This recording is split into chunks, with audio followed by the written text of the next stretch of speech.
Dieu rend toujours témoignage.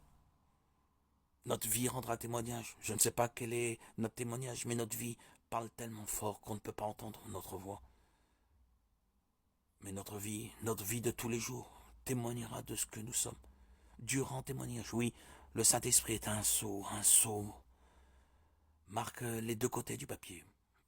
Il vous voit quand vous êtes ici et il vous voit quand vous repartez.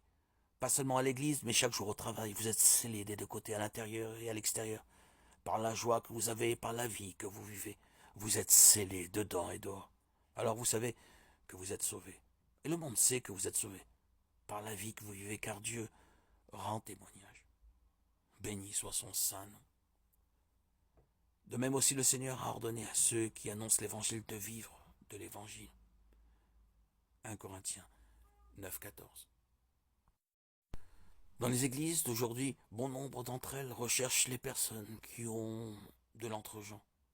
Quelqu'un qui est sociable, qui pourra peut-être faire un peu de ceci, de cela, de petits divertissements. Et peut-être quelques soirées dansantes et ainsi de suite.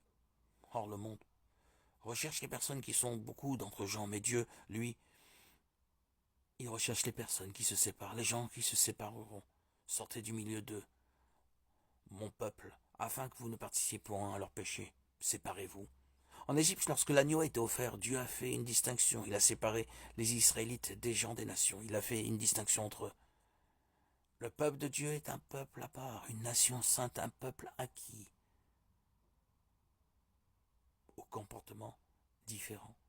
Donc le monde ne vous comprend jamais et ne vous comprendra jamais. Alors, ne pensez pas au monde, pensez à Dieu. C'est ça l'essentiel. Lot choisit pour lui toute la plaine du Jourdain, et il s'avança vers l'Orient. C'est ainsi qu'ils se séparèrent l'un de l'autre. Genèse 13:11. Le messager. Le message et la parole, c'est exactement la même chose. Le prophète, la parole, le message. Messager, message, c'est la même chose. Jésus a dit, si je ne fais pas les œuvres qui ont été écrites à mon sujet, alors ne me croyez pas. Tout homme et son message ne font qu'un. Voilà pourquoi aujourd'hui, ils ne croient pas qu'il faut faire les œuvres de Dieu. C'est parce qu'ils n'acceptent pas le message de Dieu, ils ne croient pas le message.